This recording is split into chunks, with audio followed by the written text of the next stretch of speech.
Hi class, so nasa dynamic analysis na tayo.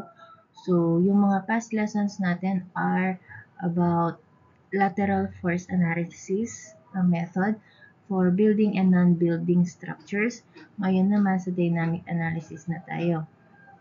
So previously, before nitong presentation na to, I've discussed one example problem on how to use the response spectrum diagram to solve for the lateral force of a single degree of freedom structure. Also, another problem naman on how to get yung lateral force pa din using basic dynamic formulas. Now, let's further discuss some concepts naman in dynamic analysis of structures. Let's first identify when to use dynamic analysis. Technically, all structures can be designed by dynamic analysis, unlike yung lateral force method, which is limited. Those structures that don't qualify for lateral force analysis are required to be dynamically analyzed, or under na sila sa dynamic analysis. Also, those structures that fail sa certain vertical and horizontal irregularity checks, under na sila sa dynamic analysis. Dynamic analysis shall be based on appropriate ground motion representation and shall be performed using accepted principles of dynamics. So, yun yung dynamics na subject natin. About motion yun, di ba? So, together with these principles, using yung ground motion representation. Ano yung ground motion representation? So, ito yung mga records ng earthquake. So, nare-record natin sila using yung accelerographs. And then, yung record na nagpo-produce nun is the accelerogram. So, that is, dun makikita yung acceleration ng earthquake or yung shaking, yung ground motion ng earthquake per time differential. So, habang nag-i-span, habang nag-earthquake, paiba-iba. So, erratic ang ground motion. So, with that record and the principle of dynamics, ma-analyze natin ang structure against dun sa lateral force caused by the earthquake. So, ito yung mga criteria on the right side. Criteria, paano malalaman if kailangan na talaga ang dynamic analysis sa isang structure. Number 1, 75 meter ang height or more. Under na siya ng dynamic analysis. So, meron siyang exception sa section 208.4.8.2 item 1. So, may exception siya. Number 2 is structures having a stiffness, weight, or geometric vertical irregularity type 1, 2, or 3. So, na-discuss natin ito last midterm. So, ang mga nag-fail dun sa vertical and horizontal irregularity ng mga ito under sa item 2 will fall under dynamic analysis. And then number 3, for structures over 5 stories or over 20 meter in height na nasa seismic zone 4, and then hindi uniform ang structural system niya throughout its height. So, dynamic analysis na din siya. Number 4, kapag ang structure mo irregular man siya or irregular, basta located sa soil profile SF, so that's a soft soil, diba? So, nasa dynamic analysis na din siya. So, also yung period niya is greater than 0.7 seconds. Dynamic analysis na sila. Single degree of freedom or SDOF, nabanggit na natin ito previously or doon sa pinapanood ko sa inyo na video, nababanggit ang single degree of freedom. So, ano nga ba ang single degree of freedom? So, I have collected here a few definitions from different sources sa meaning ng single degree of freedom na structures. So, the degree of freedom of any structure is basically the directions in which all of its joints are free to move. So, kapag single degree of freedom, so as the name implies single, isang direction lang ang movement ng joint ng isang structure. So, let's read. A single degree of freedom system is one for which the behavior of interest can be fully described at any time by the value of a single state variable such as the displacement. Next, a single degree of freedom system is one for which only a single coordinate is required to completely specify the configuration of the system. Next, a single degree of freedom system is one whose deformation can be completely defined by a single displacement. And lastly, a single degree of freedom means that there is only one variable for adjustment or optimization. So, sa kanilang lahat, lagi lang sinasabi, isa lang yung variable mo, displacement or the deformation. Kung meron tayong ito, this is a single degree of freedom system or structure. So, meron kang tank, may poste siya or may support siya. Um, uh, this is a four-post na na support ng tank. Ito yung tank. So, paano pag na-subject siya sa ground motion or earthquake, paano siya magde-deform, 'di ba? One direction lang. So, either mag-sway siya sa ganitong direction or ganon. So, isang displacement lang ang mag-occur along the horizontal. Magdi-display siya dito or on this side. Along the x-axis lang. So, idealization niya is this one. So, this is a single degree of freedom. Meron siyang isang stiffness. So, idealize na may isa siyang stiffness and meron siyang lump na mass sa taas. And then, ang displacement niya is either left or right. So, along one axis, yung x lang. Nandun lang yung direction ng deformation niya. So, ito yung mga following examples ng mga single degree of freedom na structure. Of course, mga tanks gaya ng kanina. So, displacement is ganyan lang. So, what about a one-story building? Kung makikita ninyo, idealization yan, ito yung poste na may isang stiffness lang since isang material lang siya. And then, nasaan yung lump of mass niya? Nasa taas lang din. This roof ang dadalhin niya. Yung ceiling niya, yung roofing material, and other stiffening members, mga beams, girders. So, may lump mass ka lang sa taas niya. So, lahat ng ito, single degree of freedom na post lang. Isa lang ang deformation niya either to the left or to the right lang din. Another, this is also a tank. So, kapag nag-deform yan, either left or that is right or yung left. The same with this one.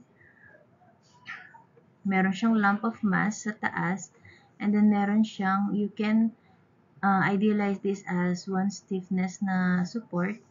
So, single degree of freedom din ang kanyang deformation or displacement niya will be to the left or to the right lang din. And then yung bridge, meron siyang mga poste, mga columns na may single stiffness and merong isang direction lang ng deformation. And then yung lump of mass nila is nasa taas. So, idealize sila na single degree of freedom. So, multi-degree of freedom na structures. So, multi-degree of freedom systems are defined as those requiring two or more coordinates to describe their motion. So, multi-degree of freedom, as the name implies, multiple. So, more than one ang kanilang deformation or displacement. So, kung maaalala nyo dun sa past lesson natin, dun sa irregularity checks, vertical and horizontal, dito magfo-fall yun kung bakit natin ginagawa yung mga irregularity checks na yun. For example, kapag mass irregularity, meron tayong check for mass irregularity, di ba? Dun sa mass irregularity, ang gusto ng lateral force method is may proportion itong weight na to dito. Hindi dapat sila sobrang magkalayo. So, kapag kasi magkalapit yung mass nila, within proportion sila, anong ibig sabihin nun? Meron silang idealization na a single degree of freedom. Kagaya nito. Kagaya nito. So, dalawa yung mass niya, pero since nasa proportion limit sila, ang kanilang displacement ay isa lang. Single degree of freedom ang idealization. Pero what if mag-fail ka dun sa mass irregularity check? Kung sobrang bigat nito, tapos ito magaan, anong pwedeng mangyari pag nag-sway yan? Pwedeng ito papunta doon, ito papunta doon. Dahil sobrang bigat nitong mass number 2. So, merong dalawang direction ang displacement ng structure mo.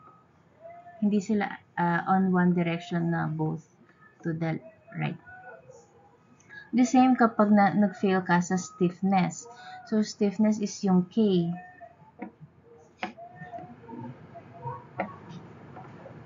So, for example, kung ito, so, idealize itong single degree of freedom kasi yung K nila, yung stiffness nila are equal or within proportion limit. Ibig sabihin nun kasi, kaya nilang mag-react or mag-displace in one direction lang. To the right lang silang dalawa. Pero what if magkaibang stiffness, magkalayo? So, pag magkalayo yung stiffness mo, posible ding magkaroon ka ng displacement sa dalawang direction. Yung isa to the left, yung isa to the right. So, yun yung kahalagahan nung yun yung kahalagahan ng 5 verticality at 5 horizontal irregularity checks. Kapag pasa mo yun, ibig sabihin na-idealize mo yung multiple story building mo as single degree of freedom.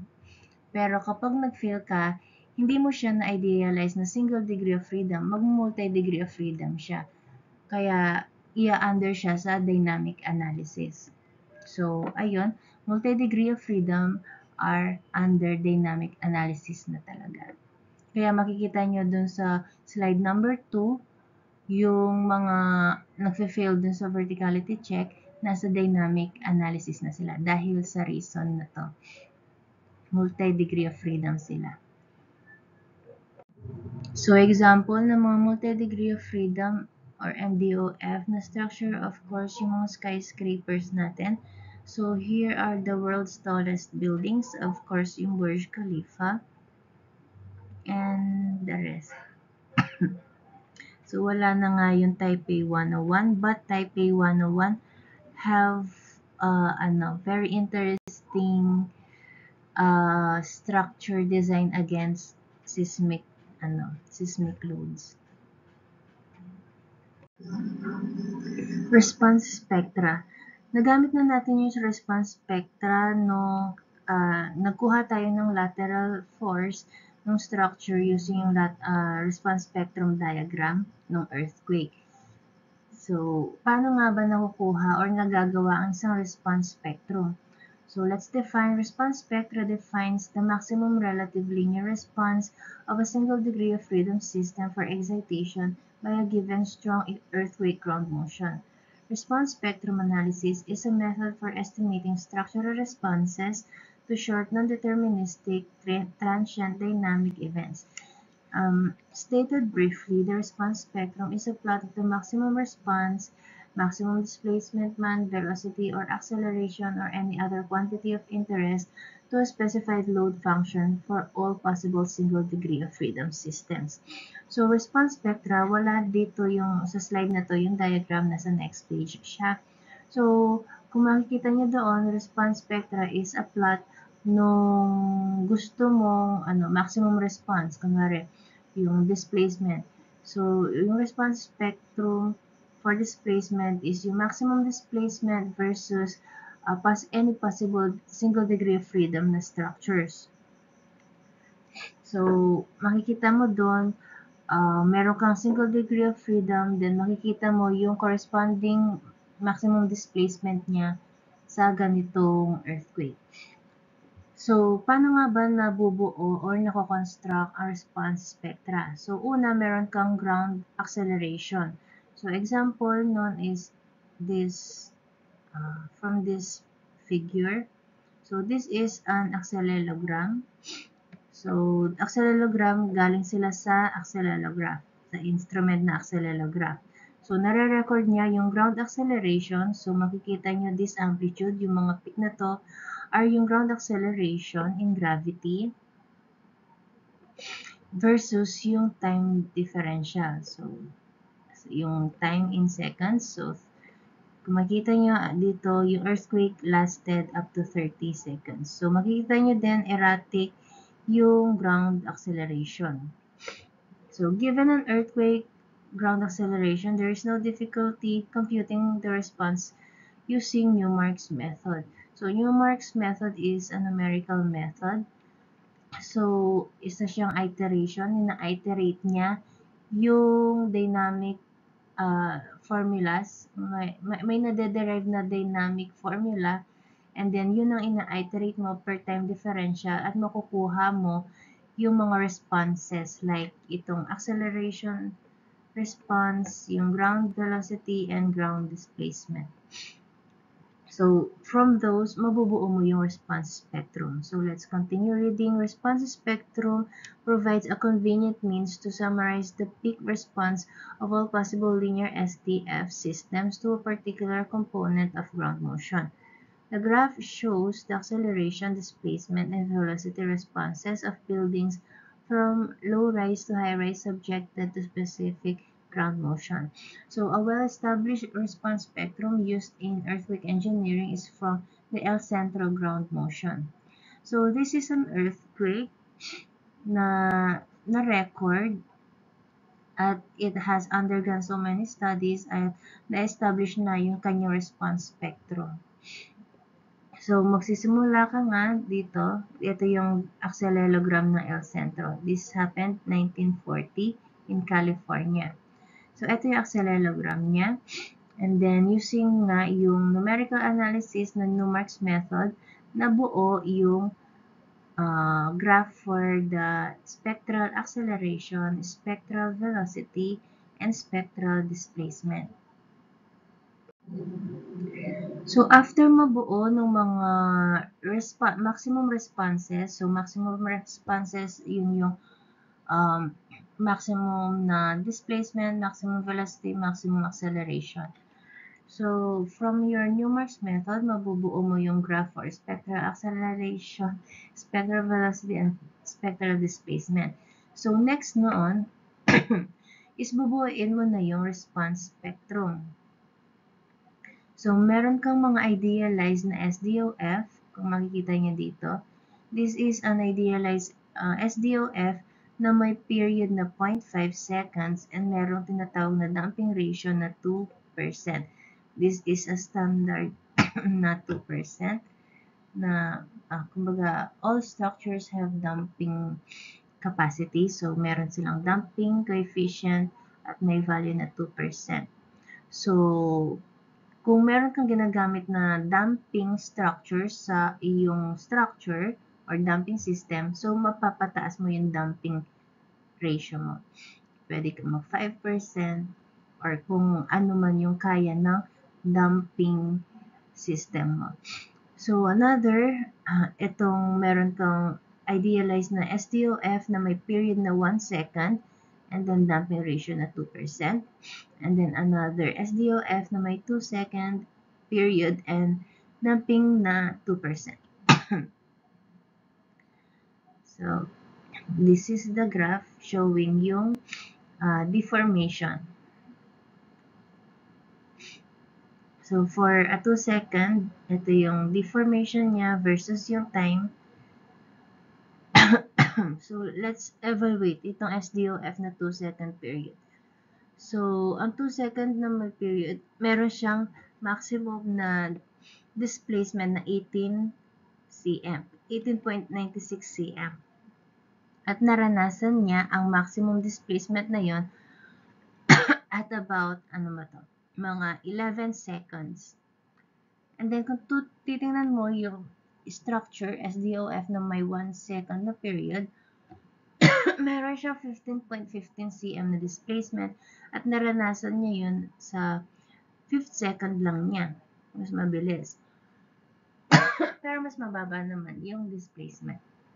And then next, 0.5 na period na SDOF, meron siyang maximum na displacement na 6.79 cm at naranasan niya yun sa pang ilang second lang. Mga 3 seconds lang. Nag-peak na yung displacement niya. So, to sum it up, merong relationship yung period and yung displacement.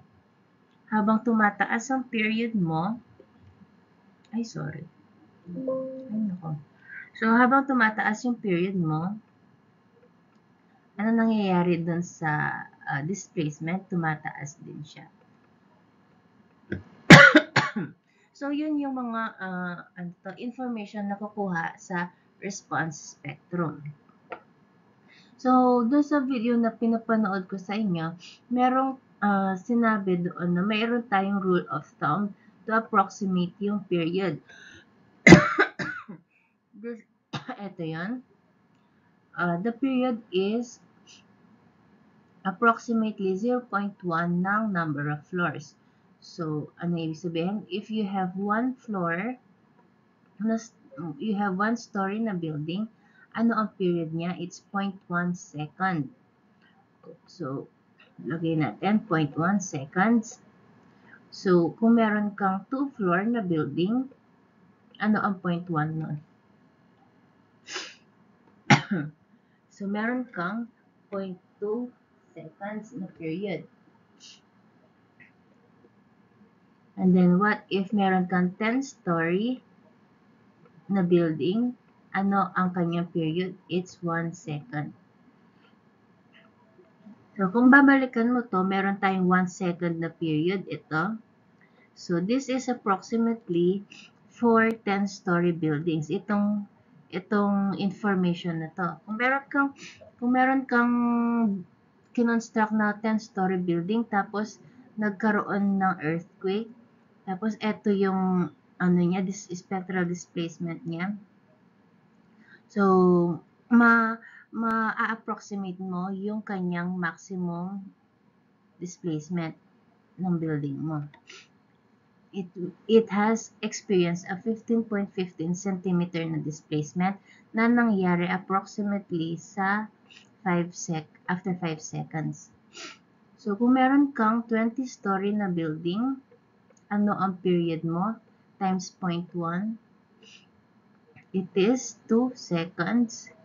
So, ito yon. So, kung meron ka namang 20-story building at nag-earthquake, at kunwari, ito yung kanyang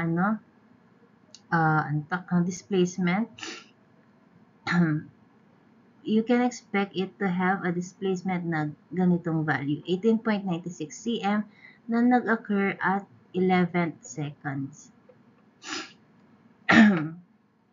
So, yun yung use nung response spectrum. So, pwede mo ma-approximate yung magiging responses ng buildings mo kapag meron kang earthquake na ganoong may ganoong acceleration, ground motion record.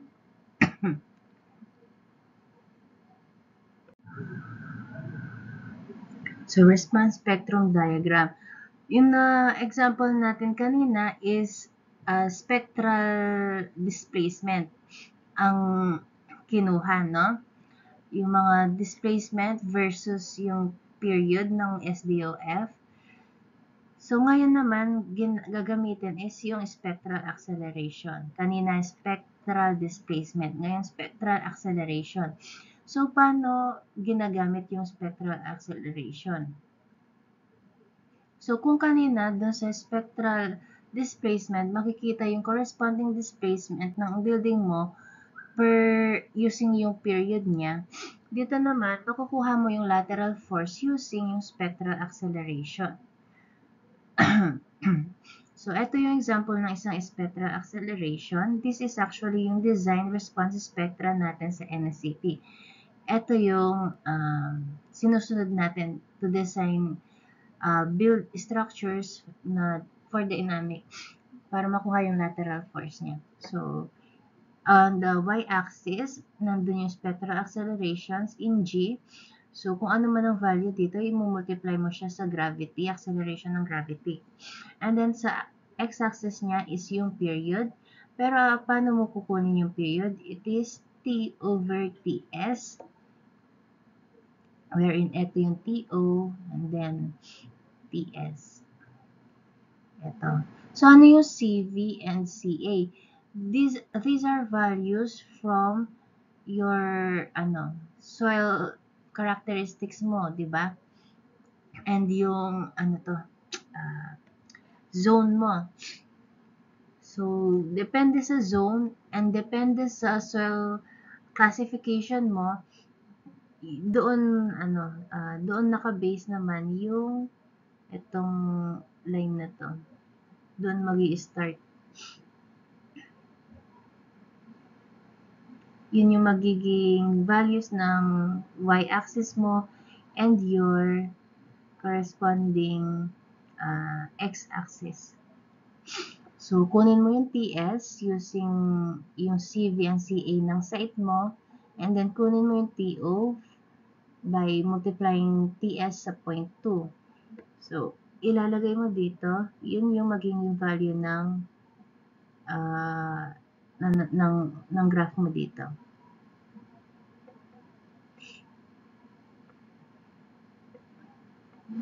And then, dito naman, CA, yun yung magiging value ng spectral acceleration mo along y-axis. So, kumbaga, this graph is variable. Magva-vary siya depending sa site mo. Kung matigas ang soil mo, so, iba ang value ng graph mo dun sa soil na mas malambot. Kunwari, sa SF. Iba ang value ng graph mo sa SF sa soil type na SA. Ganon. So, ito yung design response spectra. Paano nga ba natin ulit ginagamit? So, kukunin mo yung period and then ipo-project mo. Kunwari, meron kang 1 second na period, then ipo-project mo dito. Then, kung dito siya, makukuha mo yung corresponding spectral acceleration na base dun sa soil profile mo din. So, kung ano man ang makuha mo dito, kunwari mga 1.2, i-multiply mo yung 1.2 na yon sa G or yung 9.81, yun yung corresponding spectral acceleration mo in meter per second squared. Then, anong next na gagawin doon? Yun ang i-multiply mo sa mass ng building mo, and then that is equal na sa lateral force mo. So, nakuha ang equation na yon dun sa dynamic equation natin na FMA, Newton's law of motion. So, ito yung kinukuha nating acceleration. Ito galing yan. Okay, and then yung mass ng structure equals na sa lateral force ng building. So, ganun natin ginagamit yung design response spectra. So, saan naman galing itong design response spectra? So, this is idealized na mula sa pinaghalo-halong information ng iba't iba at maraming earthquake sa buong mundo. So, in-establish siya na ganyan na yung itsura. So, pinaghalo-halo nga siya. So, kumbaga ito, I gathered 3 examples of spectral acceleration diagram ng iba't ibang earthquake. This is yung accelerogram ng Taiwan, 1986 Taiwan earthquake. Ito yung accelerogram niya. Its acceleration versus yung time ng earthquake. And then, ito yung na-generate na response spectra na acceleration. Spectral acceleration niya. Ito. Then, next is, ano nga ba to? This is a Haiti earthquake. Ito yung accelerogram niya, itong sa taas, and then ito yung spectral acceleration or yung response spectra niya. And then this one naman is earthquake in Japan. Ito yung response accelerogram niya. And then this is just a blow up ng accelerogram. And then ito yung spectral acceleration or yung response spectra niya. So kung titingnan niyo yung tatlong yan, halos magkakaparehas ang shape ng kanilang response spectra. So meron siyang ganyan, di ba? So same sila sa shape nito. Kasi diyan galing yung yung actually itong design response spectra na to. Galing lang siya sa sinamarize na mga earthquake sa buong mundo. Na-idealize na siya na ganyan ang itsura. So, na-discuss ko na din kanina, ito yung design response spectra natin sa NSCP.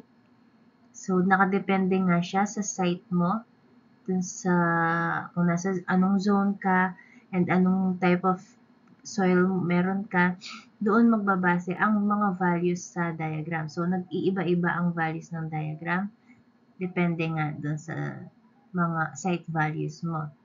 So, makukuha mo ang spectral acceleration in terms of G and yung period. So, let's just read. So, 208.5.3.2 ground motion. The ground motion representation show as a minimum B1 having a 10% probability of being exceeded in 50 years. Shall not be reduced by the quantity R and may be one of the following. So, ayun. Dinefine lang niya to. So, ano yung sinasabi niyong 50 years? Ito yung 500 years na return period. Ito din ay nabanggit dun sa pinapanood ko sa inyong video, di ba? Sabi nga ni NSCP, pinapadesign niya ang structures natin sa isang malakas na earthquake na may return period na 500 years. Ito yung ginawa ni Sir Bersamida na 50 divided by 0.1 kaya 500 or specifically 495 bang sinabi niya? 495 years or 465 yata. 465 years.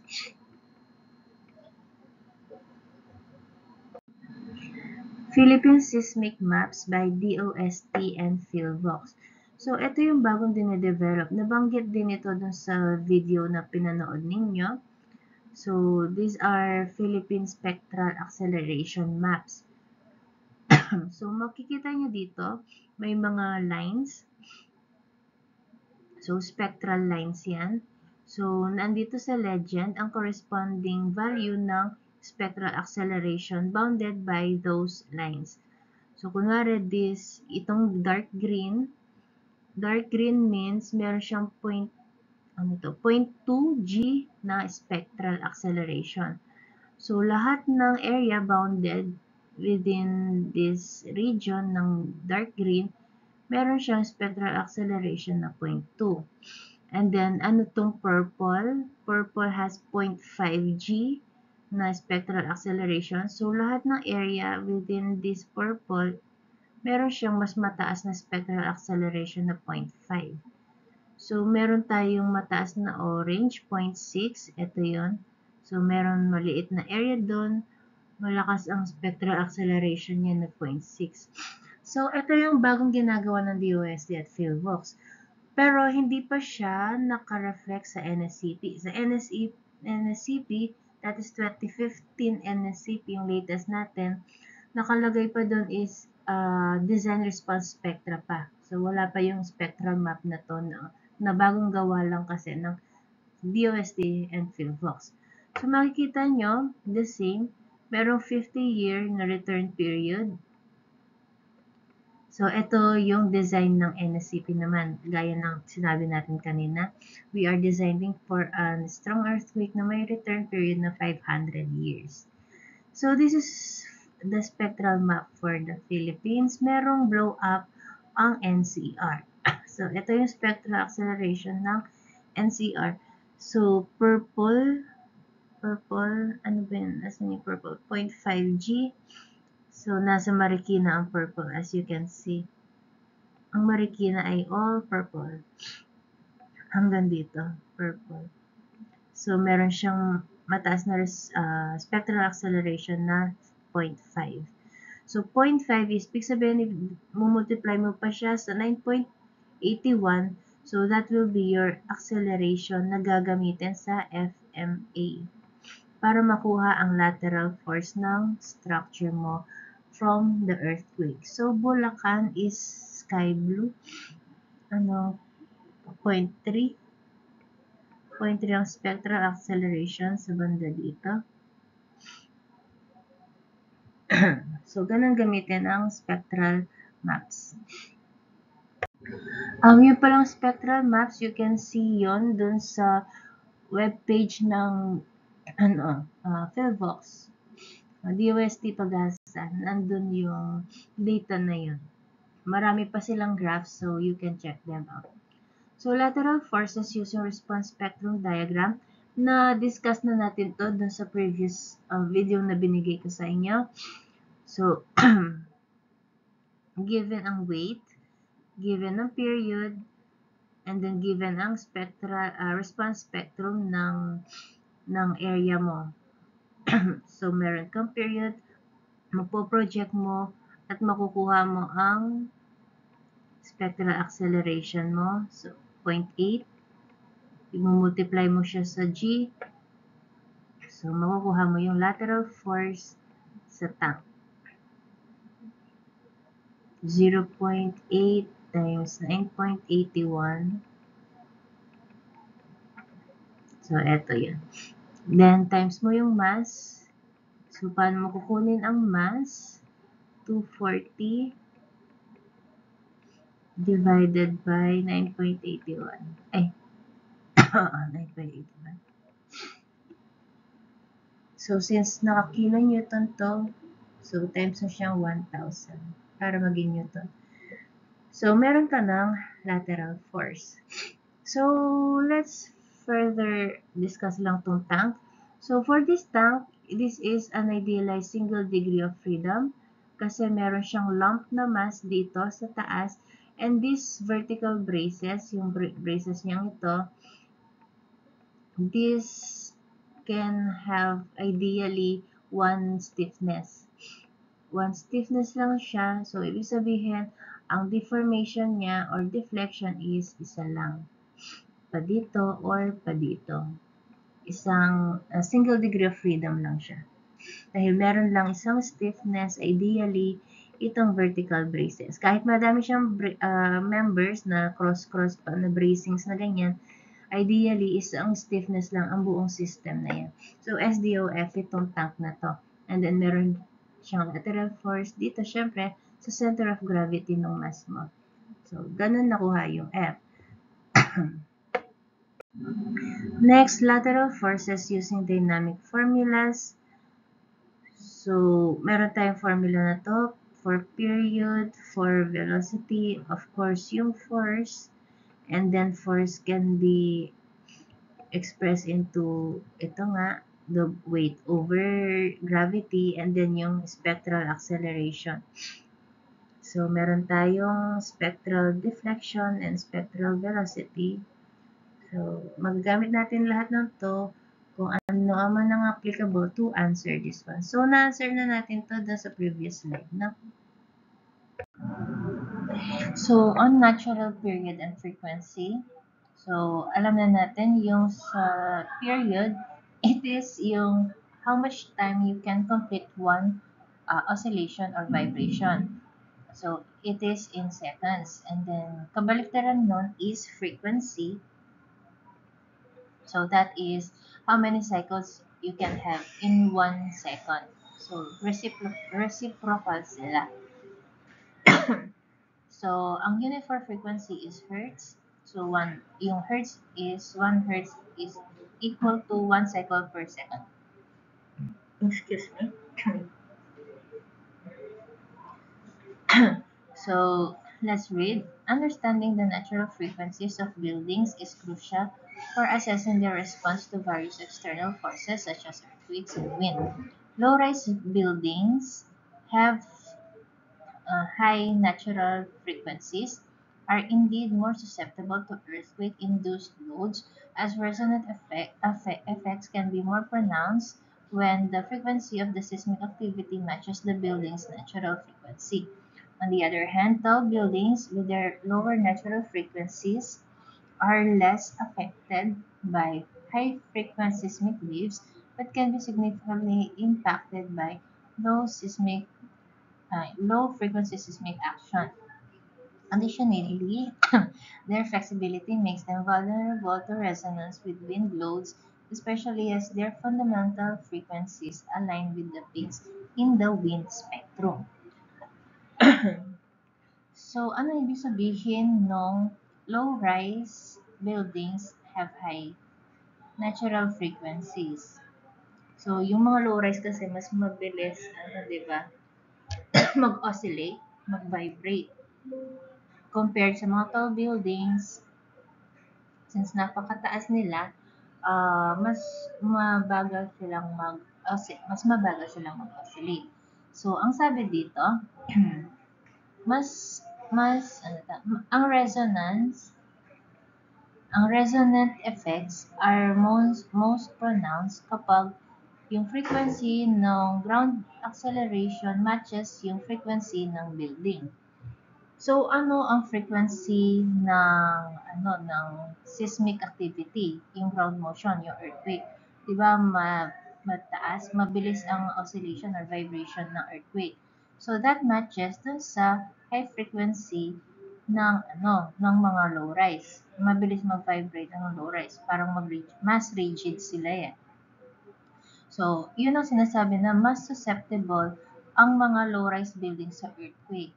Kasi, yung resonance nun, mas mas pronounced ang effect ng resonance kapag nagmamatch yung frequency ng object doon sa frequency ng motion.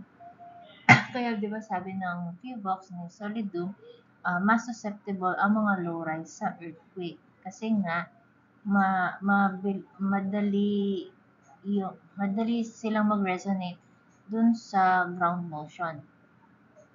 So, mabilis. Parang, ano to, na lalong na-magnify yung earthquake effects dahil nagmamatch yung frequency nila. Parehas silang mabilis. On the other hand, yung mga tall buildings naman, since lower ang natural frequency nila, kasi flexible eh, matataas sila. Hindi sila nagre-resonate hindi ganun ka-resonate sila sa seismic waves. Kasi mababa sila ang frequency nila eh. Mataas ang frequency ng earthquake. So, hindi masyadong nagre-resonate yun. Though, syempre, meron pa ding effect. So, saan ang effect nun? Ang tall buildings mas dinedesign against drift or yung displacement ng tallest part niya.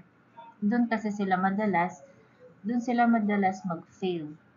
Kasi mataas sila eh. So, ang deflection niyan mataas din. Hindi sila usually magpa-fail sa base shear or yung lateral force due to frequency or sa vibration. Sa drift sila madalas mag-fail. So, pero as you can see, sa wind daw naman sila nagre-resonate. Kasi ang frequency ng wind is mabagal kumpara sa earthquake. Syempre, mabilis ang vibration niya. So, yung wind mas mabagal. So, dun nagre-resonate ang building. Eh, di ba sabi nga, kapag nagre-resonate ka sa isang motion, mas parang tumataas yung effect nun sa iyo. Nagma-magnify. So, doon naman, susceptible yung building. Aside from yung drift, ang failure niya is yung dun din sa wind motion. So, makikita dito, Taipei 101, additional information lang. Taipei 101 has 0.15 Hz. So, divide mo to sa 1, steady i-divide mo ito sa 1, 1 divided by 0.15. So, period niya is nasa 6.67 seconds. Di ba pang Ganun ang ano niya, period niya. This is frequency niya eh. So, reciprocal ng 0.15 Hz is 6.67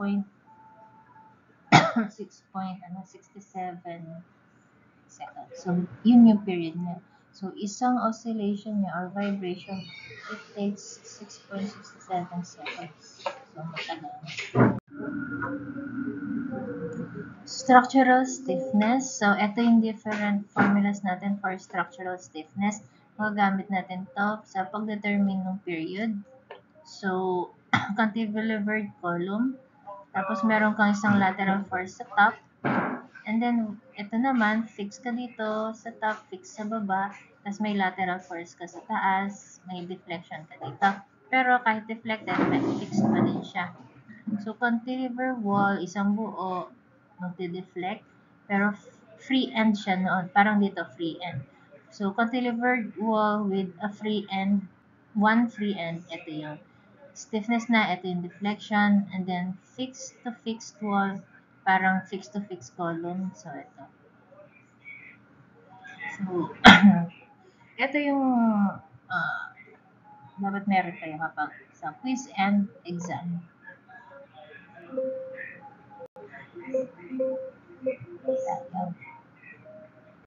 So, NSCP requires modeling requirements. Nasa section 208.6, the mathematical model of the physical structure shall include all the elements of the lateral force resisting system. The model shall also include the stiffness and the strength of the elements which are significant to the distribution of forces and shall represent the special distribution of the mass and stiffness of the structure. In addition, number 1, stiffness properties of reinforced concrete and masonry elements shall consider the effects of crack sections for steel design concrete design yan. Number 2, pag steel moment frame systems, the contribution of panel zone deformations to overall story drift shall be included. So, steel design niya, makikita yun. So, ano yung mathematical model ng physical structure ng isang building? So, kung makikita nyo sa STAAD, meron ganyan. So, kada element, kada beam, kada girder or column or post, nilalagyan natin sila ng property. Kung anong klaseng material, steel ba siya, kung anong section, kung steel ba siya, kung reinforced concrete ba siya, nilalagay natin how many steel bars, ano ang dimension ng section ng RC beam mo, ganyan. So, using those information, nade-determine ni STAAD ano ang strength nung element na yon, nung beam na yon, at ano ang stiffness niya. Nako-compute niya yon. So, kasi kailangan yon sa sa dynamic analysis.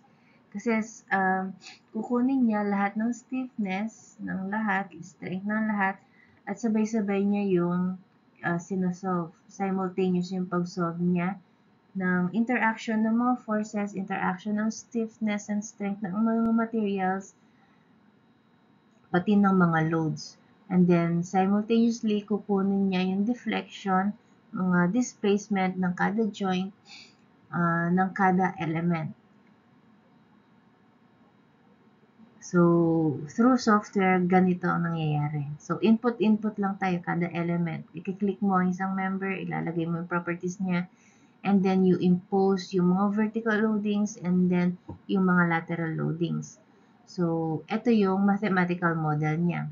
Yung 3D, paano siya naka-place, ano ang dimensions nila, paano sila nakaset in 3D. So, kapag mano-mano, yung slide before is for software. Pero kapag mano-mano, we have matrix analysis ng structure. So, kapag matrix kasi, sabay-sabay mo ding i-solve simultaneously lahat ng joint, kada joint end ng kada element, 2D or 3D. Kaya kung makikita nyo, napakalaki ng size ng mga matrices ng mga structure na ganito.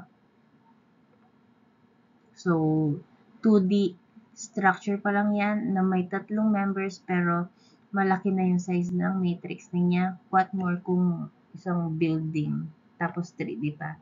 So, kailangan yon sa dynamic analysis or even kahit lateral. So, these modeling requirements are both sa dynamic and as static lateral force analysis. So, sabay-sabay, simultaneously, isosolve siya kung yung deflection or displacement.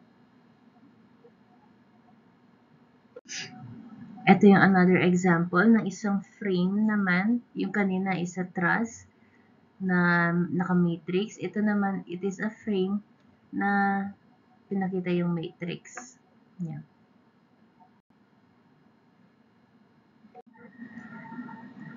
P delta effects. So, this is a second order or secondary effect na sa structure. Paano siyang secondary? So, P delta is a second order nonlinear effect that occurs when an action load acts upon a lateral displacement, generating an additional moment and is considered a geometrically induced nonlinearity. So, secondary effect siya kasi hindi siya included sa original na mga loads na dinedesign mo. So, ito lang yung original load mo, di ba? Meron kang mga vertical loads and then meron kang lateral load. Lateral, yung example, itong seismic loads. So, ito lang yung mga primary loads mo. Pero, meron, anong mangyayari kapag nag-act ang lateral? Meron kang lateral displacement, di ba? So, magdi-displace yan laterally, and nandito pa din yung vertical load mo. Kahit nag-displace yan, hindi mawawala, hindi maiiwan dito yung vertical load. Kasama yan. So, anong nangyari sa load? It causes additional moment. Kasi from this point, itong straight niya, nag-display siya ng delta, napunta siya dito, so meron siyang moment arm. And this will cause additional moment dito sa structure mo. So, kung kukumputin mo sa ng moment dyan, since this is a fixed support, free end and then fixed support, ano ang magiging moment niya dito? The total moment will be yung lateral P times L plus yung P delta effect. That is yung V times yung displacement na delta. Yan ang P delta effect, this one. Hindi siya originally coming from the primary forces, pero due to the delta, the displacement, nagkaroon ng additional load na moment. So, that's P delta. So, that is yung idealization niya kapag SDOF. What if sa mga multi-story? So, kada story, kunwari ganyan, meron siyang displacement. As you can see, dito na lang.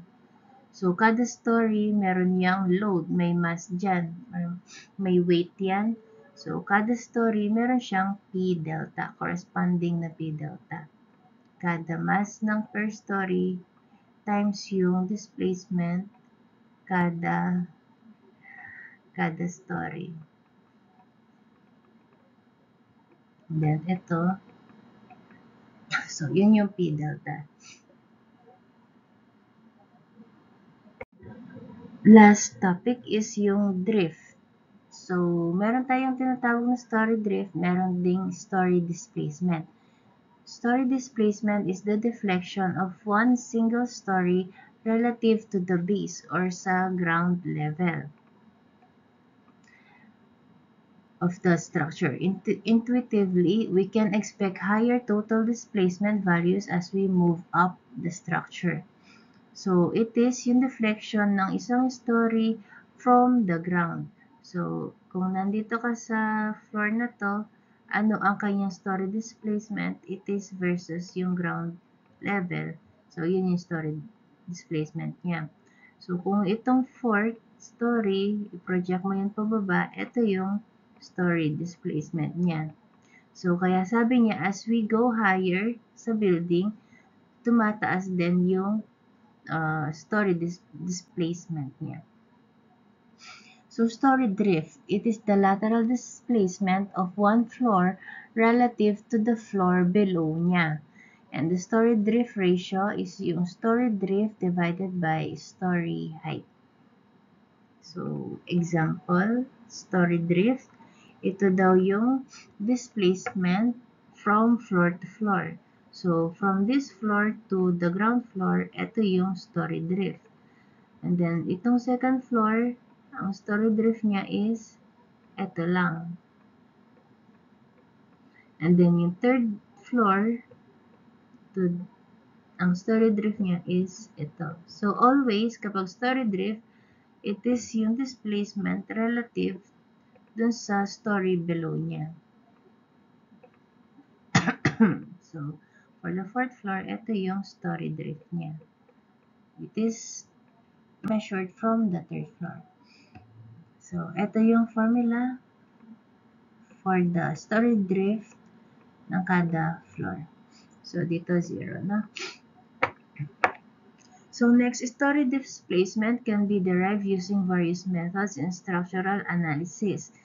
The maximum inelastic displacement, ito yun, maximum inelastic displacement is equal to 0.7 times yung R and then times yung delta S. Ito yung delta S, nakukuha nga yan through method sa structural analysis. So, TOS, yung iba-ibang methods natin pagkuha ng delta doon. So, i-times mo yun doon sa R and then sa 0.7, it will be equal dun nga sa tinatawag na maximum inelastic displacement. The analysis used to determine the maximum inelastic response displacement or delta M shall consider P delta effects. So, P delta is, ito nga, lateral, yung additional moment because of the vertical times the delta. So, let's repeat.